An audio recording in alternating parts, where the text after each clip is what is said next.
Um olá fraterno a todos. É com grande alegria que, em nome do Grupo de Estudos Espíritas Isabel de Aragão, saudamos a todos quantos nos acompanham assiduamente em direto e aos que posteriormente nos visitam. Vamos uma vez mais estudar o Evangelho segundo o Espiritismo, analisando e refletindo sobre os ensinamentos de Jesus e dos Espíritos Superiores que em seu nome nos esclarecem. Comecemos então. Hoje vamos concluir o estudo do capítulo 7º do Evangelho segundo o Espiritismo, que tem como título Bem-aventurados os pobres de espírito. E na live anterior tratámos já do que falamos, o que se deve entender por pobres de espírito e quem se elevar será rebaixado. Para hoje vamos falar de mistérios ocultos aos sábios e prudentes, bem como, nas instruções dos Espíritos, falaremos sobre o orgulho e a humildade e missão do homem inteligente na Terra. Começando esta análise, vamos ouvir a palavra de Jesus pelo relato do evangelista Mateus, capítulo 11, versículo 25.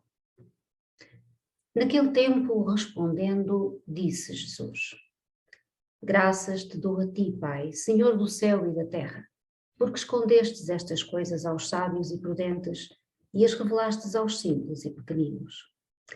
E sobre estas palavras, Allan Kardec comenta: Pode parecer estranho que Jesus renda graças a Deus por haver revelado essas coisas aos simples e pequeninos, que são os pobres de espírito, ocultando-as aos sábios e prudentes mais aptos aparentemente a compreendê-las. É que precisamos entender pelos primeiros, os humildes, os que se humilham diante de Deus e não se consideram superiores aos outros.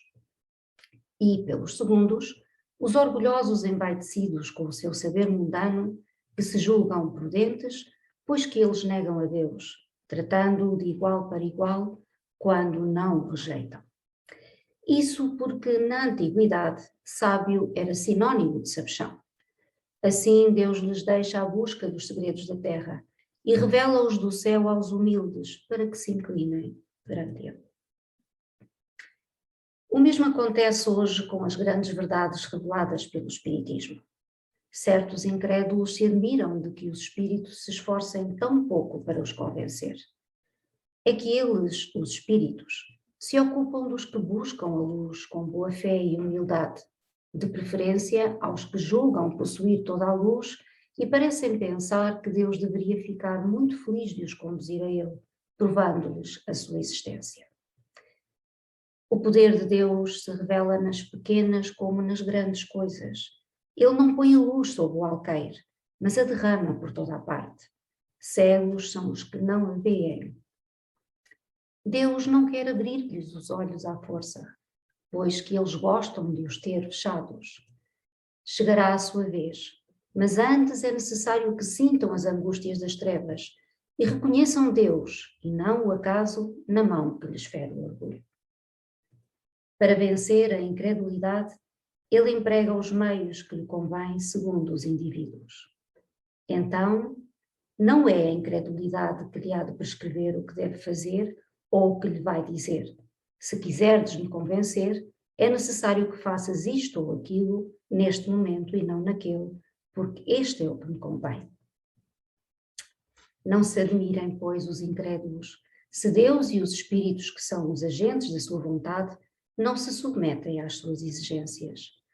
Perguntem o que diriam se o último dos seus servos lhe quisesse fazer imposições.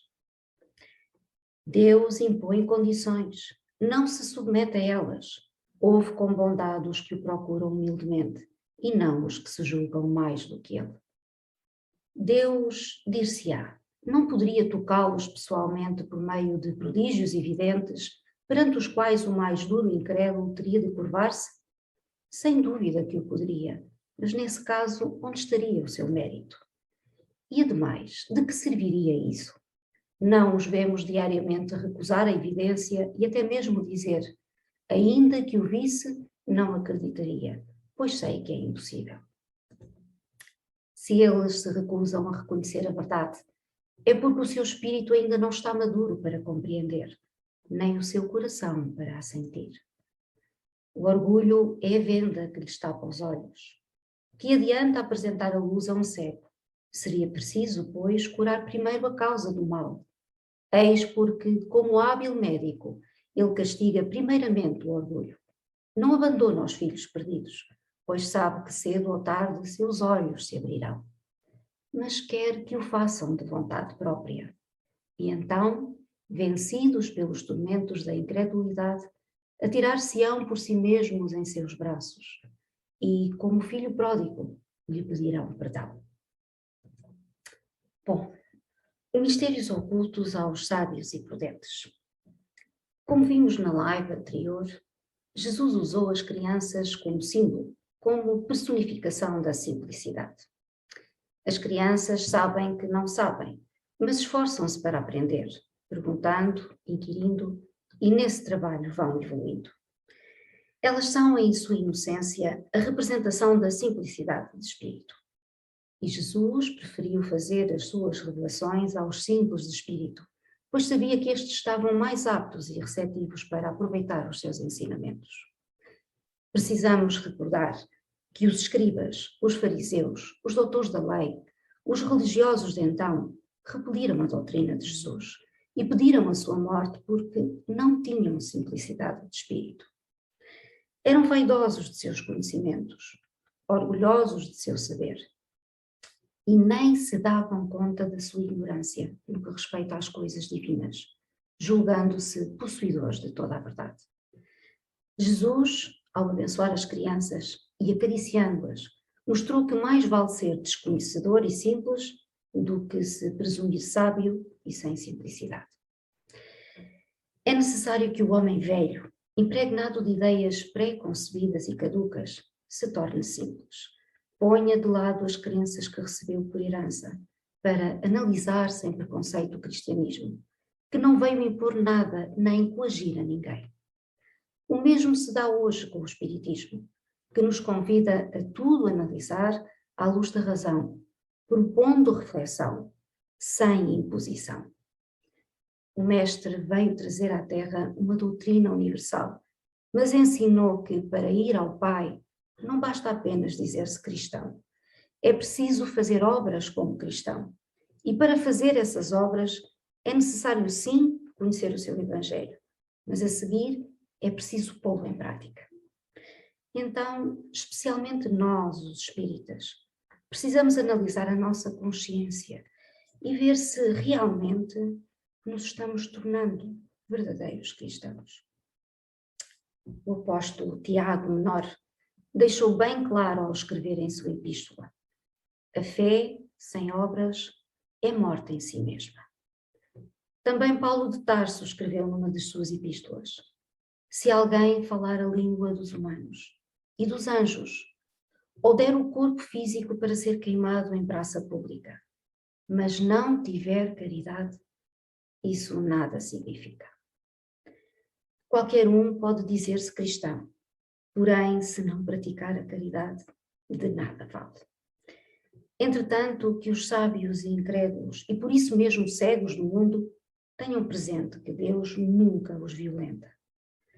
Seus olhos serão abertos, não à força de factos que deslumbrem, mas antes pela serenidade, pela segurança daqueles que, praticando a caridade, serão os novos arautos, que terão o poder de os convencer através da fraternidade vivenciada.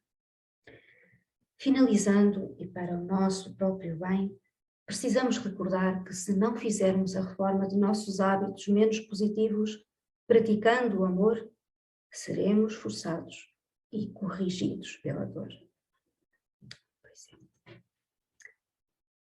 Continuando.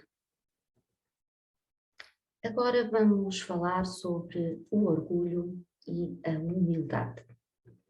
Esta mensagem está ao encargo do espírito Lacordaire, ano de 1863, na cidade de Constantine, a quando na Terra, de nome completo, Jean-Baptiste Henri Dominique Lacordaire. E ele nos diz assim: que a paz do Senhor esteja convosco, meus queridos amigos. Venho até vós para encorajar-vos a seguir o bom caminho. Aos pobres de espírito que outrora viveram na terra, Deus concede a missão de vir esclarecer-vos. Bendito seja pela graça que nos dá de podermos ajudar o vosso adiantamento. Que o Espírito Santo me ilumine, me ajude a tornar compreensível minha palavra e me conceda a graça de pô-la ao alcance de todos. Todos vós, encarnados, que estáis sob a pena e procurais a luz, que a vontade de Deus venha em minha ajuda para fazê-la brilhar aos vossos olhos. A humildade é uma virtude bem esquecida entre vós. Os grandes exemplos que vos foram dados são tão pouco seguidos. E, no entanto, sem humildade, podeis ser caridosos para o vosso próximo? Oh, não! Porque esse sentimento nivela os homens, mostra-lhes que são irmãos, que devem ajudar-se mutuamente e os encaminha ao bem. Sem a humildade, enfeitai-vos de virtudes que não possuís, como se vestisseis um hábito para ocultar as deformidades do corpo. Lembrai-vos daquele que nos salva. Lembrai-vos da sua humildade, que o fez tão grande e o elevou acima de todos os profetas. O orgulho é o terrível adversário da humildade. Se o Cristo prometeu o reino dos céus aos mais pobres, foi porque os grandes da terra imaginavam que os títulos e as riquezas eram a recompensa de seus méritos e que a sua essência era mais pura que a do pobre. Acreditavam que essas coisas lhes eram devidas e por isso, quando Deus as retira, acusam-no de injustiça. Oh, irrisão e cegueira! Deus, por acaso, estabeleceu entre vós alguma distinção pelos corpos? O invólucro do pobre não é o mesmo do rico. O Criador fez duas espécies de homens. Tudo quanto Deus fez é grande e sábio. Não lhe atribuais as ideias concebidas por vossos cérebros orgulhosos. Ó rico, enquanto dormes em teus aposentos suntuosos, ao abrigo do frio, não sabes quantos milhares de irmãos iguais a ti jazem na miséria? O desgraçado faminto não é teu igual?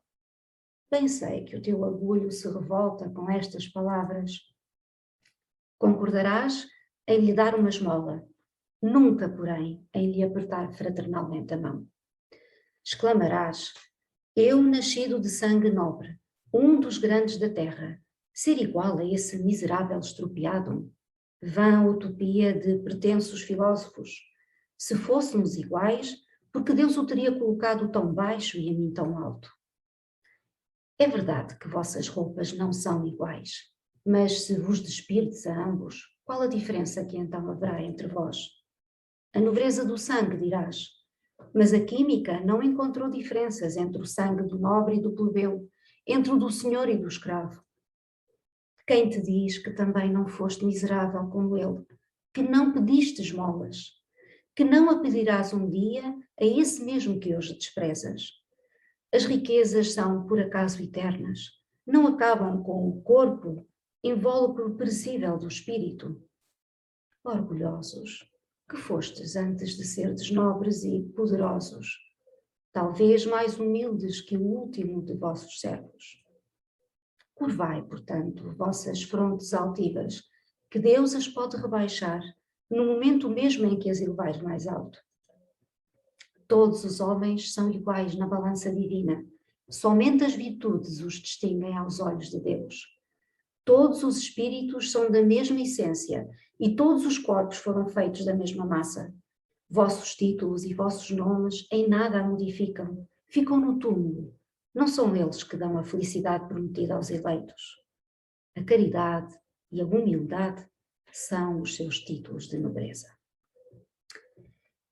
E o espírito Lacordaire continua fazendo as suas exortações, convidando-nos a fazer a reforma íntima necessária para que nos tornemos humildes, alertando-nos que esse é o único caminho que nos levará à felicidade, lembrando-nos que o maior entrave para consegui-la é o nosso orgulho.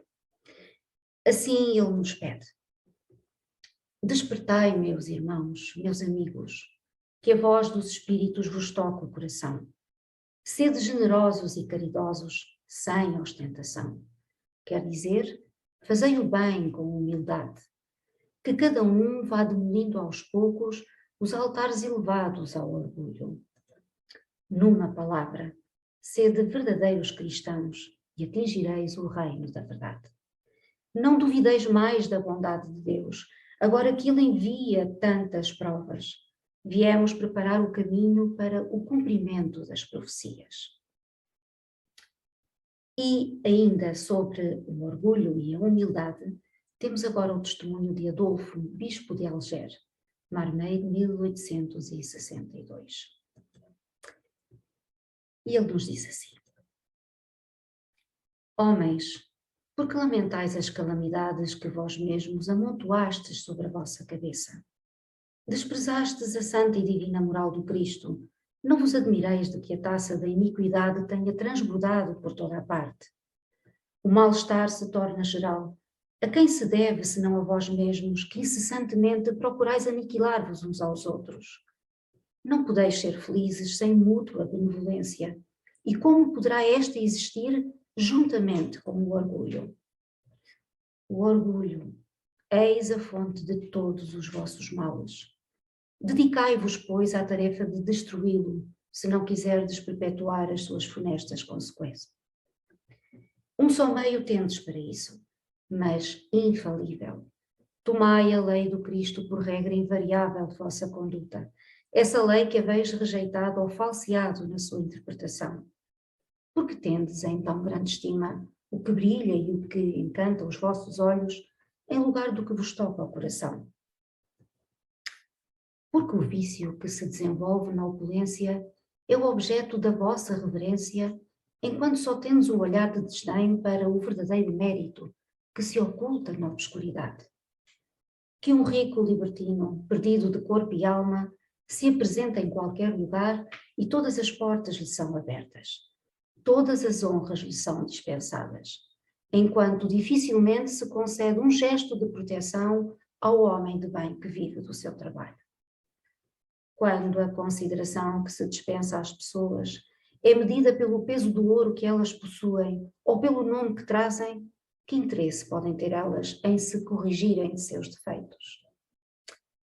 Bem diferente seria, entretanto, se o vício dourado fosse fustigado pela opinião pública, como é o vício andrajoso. Mas o orgulho é indulgente para tudo quanto o agrada. Século de concupiscência de dinheiro, dizeis vós, sem dúvida, mas porque deixaste as necessidades materiais se sobreporem ao bom senso e à razão? Porque cada qual deseja se elevar sobre o seu irmão.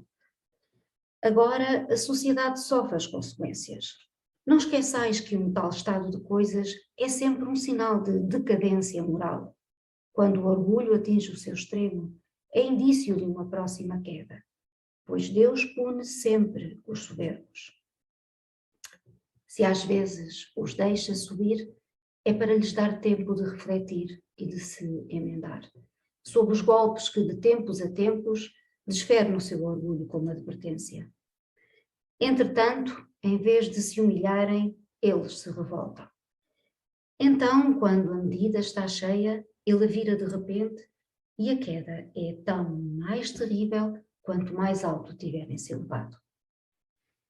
Pobre raça humana, cujos caminhos foram todos corrompidos pelo egoísmo, reanimai-vos apesar disso.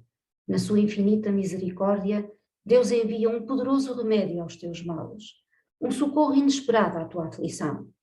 Abre os olhos à luz. Eis que as almas dos que se foram estão de volta para te recordar os verdadeiros deveres. Elas te dirão com a autoridade da experiência quanto as vaidades e as grandezas de vossa passageira existência são pequeninas diante da eternidade. Dirão que nesta será maior o que for menor entre os pequenos deste mundo, que o que mais amou os seus irmãos será o mais amado no céu, que os poderosos da terra, se abusaram da autoridade, serão obrigados a obedecer aos seus servos.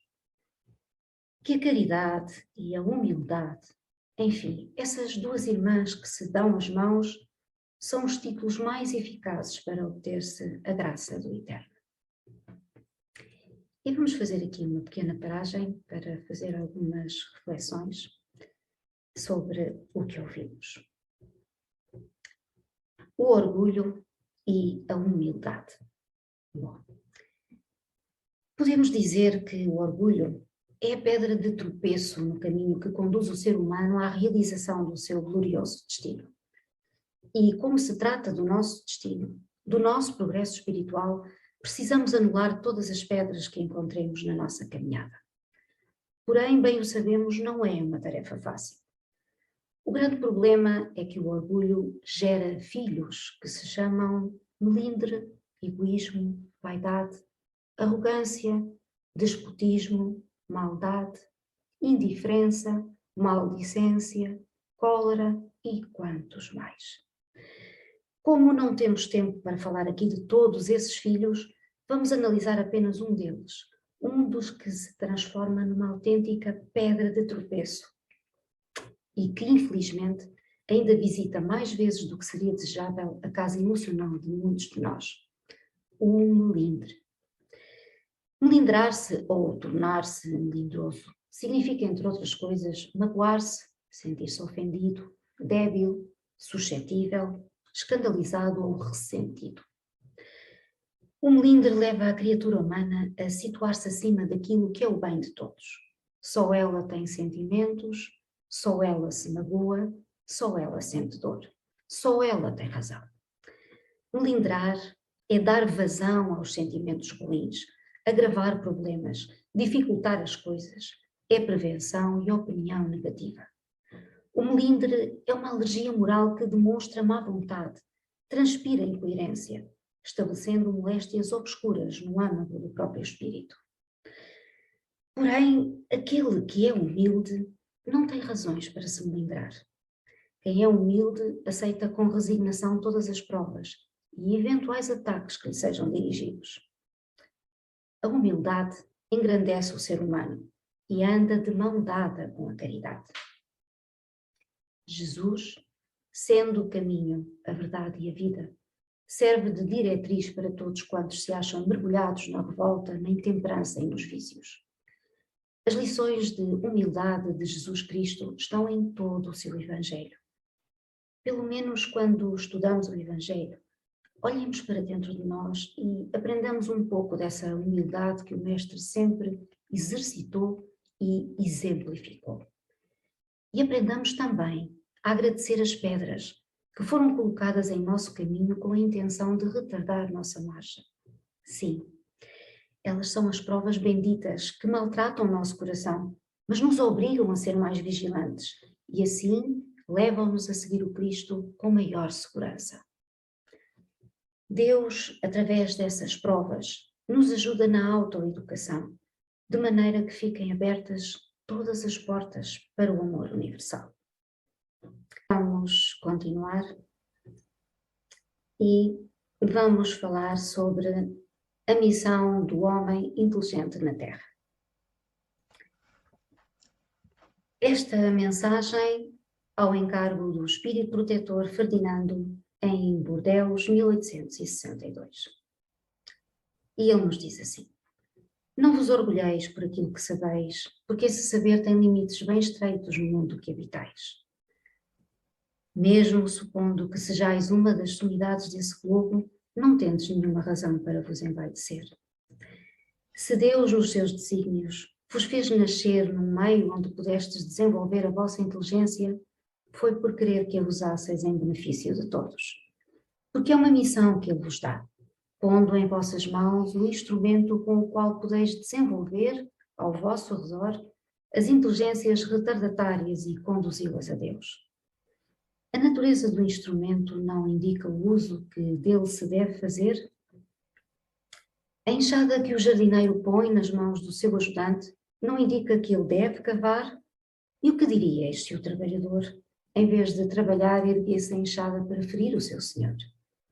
Diríeis que isso é horroroso e que ele deve ser expulso. Pois bem, não se passa o mesmo com aquele que se serve da sua inteligência para destruir entre os seus irmãos a ideia da providência? Não ergue contra o seu senhor a enxada que lhe foi dada para preparar o terreno? Terá ele o direito ao salário prometido ou merece, pelo contrário, ser expulso do jardim? Pois o será, não o duvideis, e arrastará existências miseráveis e cheias de humilhação, até que se curve diante daquele a quem tudo deve. A inteligência é rica em méritos para o futuro, mas com a condição de ser bem empregada.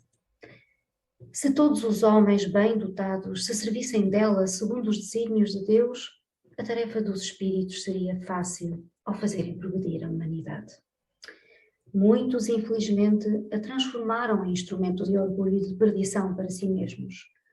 O homem abusa da sua inteligência, como de todas as suas faculdades, mas não lhe faltam lições advertindo de que uma poderosa não pode retirar-lhe o que ela mesma lhe deu. Agora vamos fazer as reflexões finais sobre a missão do homem inteligente na Terra. Bom, no campo das investigações e da ciência, temos que empregar a inteligência e o sentimento. Os grandes e os sábios de todos os tempos têm-se incompatibilizado com as revelações do céu, porque jamais as sentiram no coração, porque o orgulho afrouxa as cordas do sentimento, e então elas não vibram ao toque celestial. O orvalho do céu somente é fecundo nos corações onde o orgulho não mora. Nesta época de transição e confusão que passamos, muitos acham que o cristianismo faliu e as virtudes fraternais não devem ser cultivadas, porque estão preocupados com a matéria e o momento em que estão vivendo, sem se preocuparem com o futuro. Allan Kardec, prevendo isso, alertou: o espiritismo não cria moral nova, apenas facilita aos seres humanos o conhecimento e a prática da moral do Cristo, produzindo uma fé sólida e esclarecida naqueles que duvidam ou vacilam. Muitos dos que acreditam nos factos das manifestações não compreendem as suas consequências e o seu alcance moral, e se compreendem, não as aplicam a si. Será por falta de precisão da doutrina? Não. Porque a doutrina não tem alegorias, nem figuras que deem lugar às falsas interpretações. A sua essência é a clareza, e isso é que lhe dá forças, porque fala diretamente à inteligência. Nada tem de mistério, e os seus iniciados não estão em posse de nenhum segredo oculto. Será por falta de inteligência? Para compreender o espiritismo, não é necessário possuir conhecimento ou inteligência superior. Há seres humanos de conhecimento notório que não o compreendem, ao passo que jovens saídos da adolescência o apreendem com admirável precisão, até nos mais delicados matizes. Isto é explicado porque a parte material da ciência exige apenas olhos para ver, ao passo que a parte essencial exige certo grau de sensibilidade, ou seja, senso moral. E isto independe da idade ou do grau de instrução, porque é inerente à evolução do espírito encarnado. O ser humano conhecedor não é aquele que apenas calcula, mas o que transfunde o próprio raciocínio em emoção, para compreender a vida e sublimá-la. Que, tendo a riqueza do mundo, abstém-se do excesso, para viver com simplicidade, sem desrespeitar as necessidades alheias. Tendo o conhecimento superior, não se enche de orgulho, mas aproxima-se do ignorante para auxiliá-lo a instruir-se. Possuidor de virtudes inatacáveis, não se furta nem se esquiva da convivência com as vítimas do erro, agindo sem escárnio e sem condenação para libertá-las do vício.